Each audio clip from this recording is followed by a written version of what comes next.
여러분 안녕하십니까. 백만개미 한세구입니다. 5월 16일 금요일 시장 정리하겠습니다. 아침에 끝난 뉴욕 시장은 최근에 상승에 따르는 이익을 얻은 매물들, 우리가 이직 매물이라고 얘기하죠. 이것들이 이제 차익 실현을 위해서 매물이 좀 나오면서 또 실물 지표도 조금 위축됐고 이런 것 등으로 해서 좀 하락 출발을 했었습니다. 그런 과정에 이제 중간에 상승 등락을 이렇게 거듭해 나가다가 결국은 아무래도 이거 수급인 것 같아요. 수급, 옵션 만기를 앞두고 있어서 수급 영향을 받으면서 좀 혼조로 마감하는 그런 모습을 보였습니다. 그래서 다우 같은 경우는 플러스 0.65% 이렇게 올랐지만 나스닥은 마이너스 0.18%, S&P 500은 플러스 0.41%, 러셀 2000도 플러스 0.52%, 필라델피아 반도체 지수는 마이너스 0.57% 이렇게 혼조로 장을 마감을 했습니다. 우리 시장은 코스피 같은 경우에 0.35% 상승하면서 출발을 했어요. 그렇지만 장 초반에 한 차례 좀 쭉 이렇게 밀려 내려가면서 약보합권까지 이렇게 밀려 내려가는 그런 모습을 좀 보였지만 그 이후에 이제 외국인과 기관이 매수 쪽으로 전환해서 매수를 늘려가면서 지수는 좀 올라오는, 그렇지만 이제 특이한 거는 지수 상승이 지극히 제한되는, 요즘 이제 그런 현상이 계속 나타나죠. 그런 모습으로 오늘 시장을 끝냈습니다. 그래서 오늘 코스피 시장에서 외국인들은 1702억을 순매수했고 기관도 1345억을 순매수했고 개인이 3038억을 순매도했습니다. 그래서 금요일 오늘 코스피 지수는 2626.87포인트, 어제보다 0.21% 상승하면서 금요일 시장을 끝냈습니다. 코스닥도 플러스 0.16% 이렇게 상승 출발을 했지만 코스닥 같은 경우는 이제 외국인과 기관의 매도가 계속해서 이어졌어요, 종일. 그래서 지수는 시간이 흐를수록 점차 하락폭이 더 늘어나는 그런 모습을 보이면서 시장을 끝냈습니다. 그래서 오늘 코스닥 시장에서 외국인은 1790억을 순매도했고 기관도 433억을 순매도했고 개인만이 2359억을 순매수했습니다. 그래서 오늘 코스닥 지수는 725.07포인트, 어제보다 1.11% 하락을 하면서 금요일 시장을 끝냈습니다.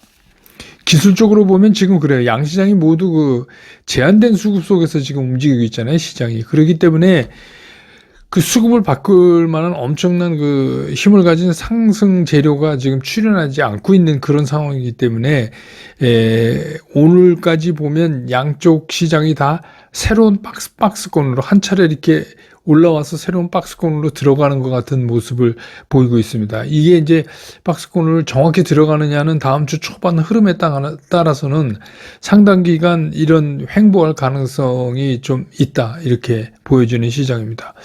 이 시간 이제 환율은 1390원 60전, 원화 저상 압력 받고 있다, 아니다, 얘기는 계속 나오지만 어쨌든 간 1400원 밑으로 떨어졌습니다. 그 다음에 이제 시총 상위 종목들을 보면 오늘 삼성전자는 외국인과 기관이 모두 다 판 종목에 들어갔고 반면에 SK 하이닉스는 외국인과 기관이 모두 샀습니다. LG 에너지 솔루션, 셀트리온, 네이버도 외국인과 기관이 동시에 다 팔은 그런 종목입니다. 그 다음에 SK 하이닉스는 양 주체가 다 샀다고 말씀드렸고 또 하나는 한화 에어로스페이스도 외국인과 기관이 동시에 산 그런 종목이 되고 나머지는 다 엇갈리는 모습. 자동차는 외국인 샀는데 우리 기관은 전부 팔았습니다. 그 다음에 이제 코스닥에 보면 코스닥의 시총 상위에 있는 것들은 오늘 외국인들은 다 팔았어요. 알테오젠도 414억이나 팔고 다 팔았습니다. 레인보우 로보틱스도 115억 팔았고 에코프로 BM 28억, 에코프로 36억, HLB 46억 이렇게 다 팔았어요. 반면에 이제 기관은 알테오젠은 83억 팔고 산 거는 굉장히 조금 샀어요. 에코프로 BM 8억, 에코프로 3천만 원, HLB 8억, 레인보우 로보틱스 13억 이렇게 사는 건 소극적이고 주로 외국인들이 파는 그런 모습이었습니다. 오늘 이제 섹터별로 보면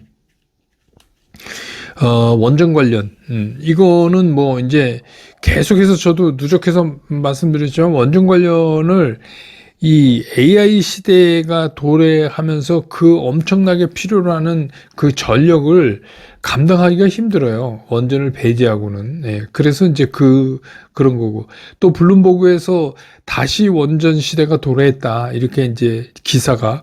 그래서 아마 그렇게 되면 한국이 최대 수혜주가 될 거다. 이런 기사가 나왔어요. 제가 아침에 이제 텔레그램 보내드렸지만. 그래서 그런 거 영향. 또 유럽이 탈원전을 포기하는 숫자가 이제 점점 좀 늘어나서 이제 거의 다 포기한 것 같은데요. 예, 그래서 또 그 뉴스에 의하면 벨기에가 원전 부활을 공식화했다. 22년 만이죠. 탈원전 22년 만에 원전 부활을 공식화했다. 뭐 이런 것 때문에 원전 쪽이 비교적 다른 거에 비해서 좀 강하게 움직이는 그런 모습이었고, 전력에 관련되니까 스마트 그리드 관련된 거요. 내셔널 그리드 구성하는 그런 것, 또 전력 설비 이런 것들은 따라서 같이 움직일 수밖에 없다. 예, 그렇게 움직였습니다. 그 다음에 이제 우리 알고 있는 LNG 또 가스 이런 거, 이것도 우리가 피해갈 수 없을 것 같아요. 그거하고 이제 강관하고도 맞물리는데 이제 그런 문제들, 우리가 이제 뭐 새로운 협상을 하기 위해서 알래스카 가스전에 대해서는 더 검토를 해봐야 되겠지만, 어쨌든 간 미국 LNG를 많이 사야 되는 거는 사실이 돼버렸습니다. 그 다음에 이제 건설주 중에 건설 대표주, 큰 건설 회사들은 이거는 이제 뭐, 이제 새로운 정부가 탄생하고 뭐 이러면 기간산업 발주도 많이 기대가 되고, 또 이제 해외 수주도 기대하고, 또 국내 주택 시장도 좀 회복되지 않겠느냐, 이제 이런 기대 때문에 그렇게 됐고, 그 다음에 이제 여러분 잘 아시는 이제 지역화폐도 오늘 상당히 많이 움직였고, 해운도, 뭐 해운주 중에서는 뭐 HMM이 주로 이제 앞장서서 이끌고 있는데, HMM은 여러분 아시면 이제 부산으로 본사 이전하고, 해양 그 수도에 이제 직접 들어간다, 이제 이런 거죠. 해운사로서 HMM이.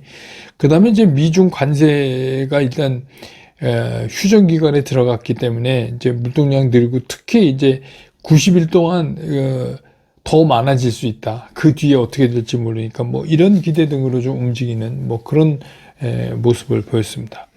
그래서 이제 오늘 시장의 특징을 좀 정리해 보면, 시장의 지금의 수급을 완전히 바꿀 만한 그런 힘을 가진 상승 재료는 없어요. 지금 그 상승 재료가 나오질 않고 있어요. 그러다 보니까 어떻게 되냐면, 시장 자체의 상승 기조는 그냥 이어져 가고, 그렇다고 뭐 시장이 막 떨어지고 뭐 이러는 건 아니지만 뭐 시원하게 이렇게 갈 수가 없는 거죠.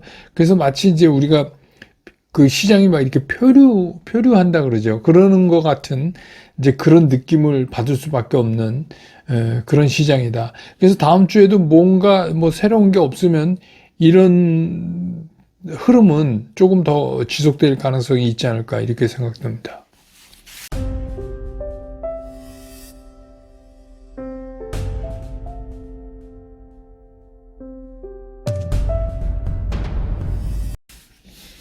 시장을 좀 보면 이제 그 파월 연준 의장이 공급 충격이 더 자주 나타나고 더 지속적으로 발생할 수 있는 시기로 접어들 수 있다, 이렇게 이제 얘기를 했어요. 그러면서 앞으로 장기 금리가 높게 유지될 가능성이 있다, 이렇게 밝혔습니다. 이게 뭔 소리냐? 워싱턴 DC의 한 컨퍼런스에서 이제 한 얘기인데, 정책 환경이 변동성이 커지고, 그 얘기는 무슨 얘기냐면, 트럼프가 자꾸 왔다 갔다 한다 이거예요. 관세 가지고. 그래서 경제 구조도 달라지고 있다. 그렇기 때문에 이 얘기는 무슨 얘기냐면, 트럼프 대통령의 관세 정책에 대해서 직접적으로 언급한 거는 없지만, 결국은 이 관세 때문에 경제 성장에 부담을 주고 물가 상승의 요인이 될 수 있다, 이 얘기를 한 거예요. 애둘려서 했지만. 그래서 뭐, 파월이 잘 말을 안 듣습니다. 트럼프 대통령의 말을 안 들어요. 뭐 지난번에도 말씀드린, 어차피 뭐 연임 안 될 건데, 원칙대로 책대로 한다. 이게 이제 파월의 생각인 것 같습니다. 그래서 이제 계속해서 트럼프 대통령이 파월을 향해서 금리 빨리 인하해라, 뭐 시간을 놓치지 마라, 뭐 계속 얘기하는 거에 대해서 이제 강한 비토를 이렇게 한번 놓은 거죠. 예. 그리고 이제 트럼프 대통령 입장에서는 중국과 일단 그냥 완전히 땜빵식이죠. 워낙 급하니까. 그리고 생각보다 부작용이 크니까 관세 협상을 서둘러서 정리를 하고, 어떻게 보면 휴전 협상이죠. 그러고서 이제 중동으로 날아갔어요. 근데 이제 중동은 뭐 아시지만 잘 조아린다. 그래서 중동으로 날아간 트럼프 대통령이 이 중동 국가들에서 이제 엄청난 환대를 받고, 또 향후에 그 중동 국가들이 미국에다가 뭐 투자를 많이 한다, 이런 거, 그것도 뭐 이제 팩트 체크하면서 뭐 실제로 된 거는 그거보다 적다, 뭐 어쩌고 그러는데, 뭐 어쨌든 간 지금 뭐 트럼프 대통령 입장에서는 중동 가서 그렇게 이뤄낸 것도 치적으로 뭐 자랑을 해야죠. 왜냐하면 뭐 자랑할 게 별로 없잖아요. 지금 그 관세도 괜히 평지풍파 일으킨 것 같이 그렇게 돼갖고, 뭐 트럼프 대통령 말은 뭐 미국의 제조업이 살아나고 시작했고, 그런데 안 살아난 거 없습니다. 예, 그냥 트럼프 대통령 얘기입니다. 예, 그래서 이제 그러는 과정에 트럼프 대통령이 자랑하는 사이에 이 슬그머니 올라온 그 미국 국채금리가 아주 조금 신경을 쓰여요. 그래서 이게 또 다음 주에 어떤 방향으로 튈지, 이게 여러분 아시지만 지난번에도 이제 그 국채금리가 상승하고 이러면서 트럼프가 한번 겁을 먹었잖아요. 그러니까 이제 그런 게 은근슬쩍 다시 올라왔다. 이게 이제 별로 이렇게 좋아 보이지는 않습니다. 그래서 이제 앞으로 이제 미국에 대해서 이제 무역에서 흑자를 내는 이제 우리나라 같은 그런 나라에 대한 이제 환율 압박도 동시에. 근데 뭐 지금 뭐 환율 압박이 5월 5일 날 밀라노 첫 번째 만나서 환율 얘기를 했는데, 뭐 압박이 있다 없다 뭐 말은 많은데, 어차피 시장에서는 관세 협상하고 같이 동시에 이 원화 가치 상승에 대한 압박을 좀 우리가 받을 수밖에 없지 않느냐. 그래서 이거는 시장에서는 그렇게 이제 해석하는데, 어쨌든 간 이 환율의 불확실성도 시장의 변동성의 한 요인이 될 수 있습니다. 그래서 이제 이게 애초에 트럼프 대통령이 취임하면서 자기가 한마디 딱 이렇게 얘기하면 전 세계의 모든 나라들이 황제님 뭐 이러면서 조아릴 줄 알았는데, 이게 조금 자기 일기 때하고 그 지금 흐르는 순서는 비슷한 것 같지만 그 안에 내용은 좀 달라요. 왜냐하면 말을 안 들어요. 뭐 중국은 말할 것도 없고, 중국은 이제 일기 때 그러고 나서 철저히 준비했고, 미국을 배제시키고, 왜냐하면 중국의 미국 수출 그 포지션이 14% 조금 넘어요. 그렇게 많이 줄여놨어요. 이제 중국은 그동안에 저거 또 어떻게 될지 모른다 이러면서 이제 준비를 한 거죠. 그리고 이제 중국 포함해서 뭐 그동안에 동맹국으로 얘기했던 뭐 일본이나 한국, 또 뭐 대만도 잘 이렇게 쉽게 안 돼요.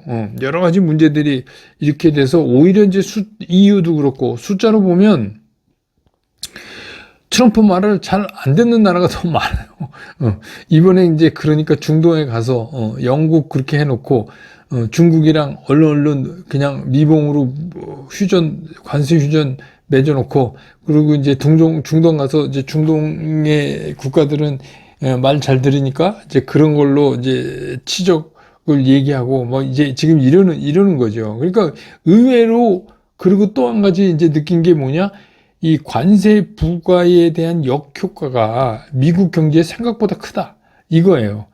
처음에 전혀 이랬잖아요. 좀 어렵지만 참자 이랬잖아요. 곧 좋아진다. 그런데 이게 곧이 아니라 잘못하면 그냥 아주 주저앉을 수도 있다는 걱정이 이제 들기 시작을 했죠. 그래서 이제 중국하고도 그렇게 됐지만, 이 관세 문제는 시간을 두고 이게 끝이 어떻게 날지는 모를 거예요. 그냥 엎치락뒤치락 상당 기간 할 거기 때문에 시장에 이제 그런 영향을 많이 줄 거고, 우리 입장에서는 이제 결정적으로 우리가 어떻게 환율을 정리하느냐가 이건 이제 우리 문제예요. 그게 이제 점점 코앞으로 다가오는데, 뭐 어쨌든 간 이제 20일 안 남았으니까 새로운 정부가 생기면 그 정부가 이제 이거를 어떻게 하느냐에 따라서 우리 시장도 상당히 많은 그 영향을 받을 거고, 또 우리 국내의 문제는 이제 그 대선 이후에 어떤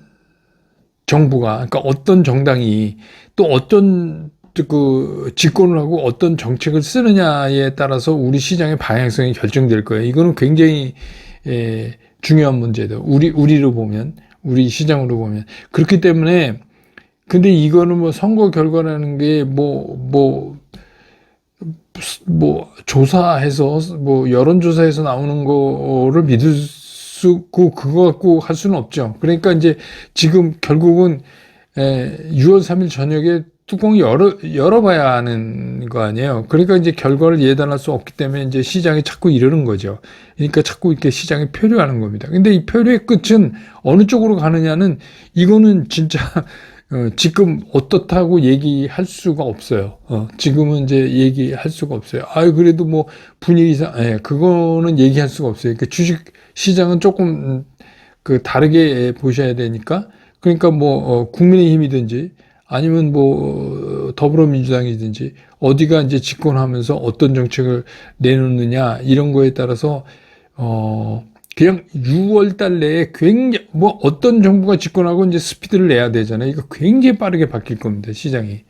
그래서 결국은 이제 그거다. 그것 때까지는 이런 상황이. 그래서 제가 5월 들어오면서 5월 시장에서는 돈 버는 시장 아닙니다. 그러니까 5월 시장에서는 만약에 이랬을 때 시장 난 어떻게 대응? 이랬을 때 시장의 흐름과 숨결을 느끼는 게 오히려 더 좋다. 그래서 계속 말씀드리지만 우리가 경쟁력이 있는 섹터의 주요 종목들로 1단계 포트폴리오만 포진하고 좀 기다려보자. 또 그런 것들은 좀 요새 이제 할 일 없으니까 오늘도 이제 외국인들 그동안 많이 올린 거 이제 막 팔잖아요. 그러니까 막 악재도 없는데 팔았고 쫙 밀리고 뭐 이러지. 그러니까 많이 올랐으니까 이제 때리는 거죠. 뭐 공매도 물량도 좀 있을 거고. 근데 이제 그거는 이제 다시 올라가는데 이제 그렇게 됐을 때 일단 좀 쉬셨다가 매매 원칙 따라서 재구성되는 걸 보면서 뭐 하시든지, 그렇게 하고 이미 이렇게 그냥 굳게 포트폴리오로 구성된 거는 그냥 그런 종목들이라면 가지고 계셔도 될 것 같아요. 왜냐하면 결국 그것밖에 없거든요. 우리가. 그래서 오늘 이제 금요일이라 제가 슬건생에 뭐 앞으로 이제 뭐 대선 선거 때까지 투표 때까지는 그냥 뭐 주말 편하게 보내시면서 그런 시장의 흐름만 읽으시면 될 것 같아요. 그래서 제가 그 요새 뭐 굉장히 인기 끌었던 폭삭 소가수다 예, 삽입곡으로 거기 아주 여러 곡들이 나왔어요. 옛날을 생각하게 하는 곡들이 많이 나왔는데 그 변진섭 씨 숙녀에게라는 노래가 거기 이제 삽입곡으로 나왔었거든요. 그래서 이제 그거를 오늘 제가 올려놨습니다. 그러니까 그냥 편안하게, 그러니까 이제는 주말을 이제 몇 안 남았어요. 6월 되면 바빠집니다. 그러니까 이제 주말 편하게, 그런 노래 들으시면서 옛날 생각도 하시고, 그러시면서 좀 편하게, 보내시고, 왜냐면 그래야 이제 6월부터 우리 전투해야죠.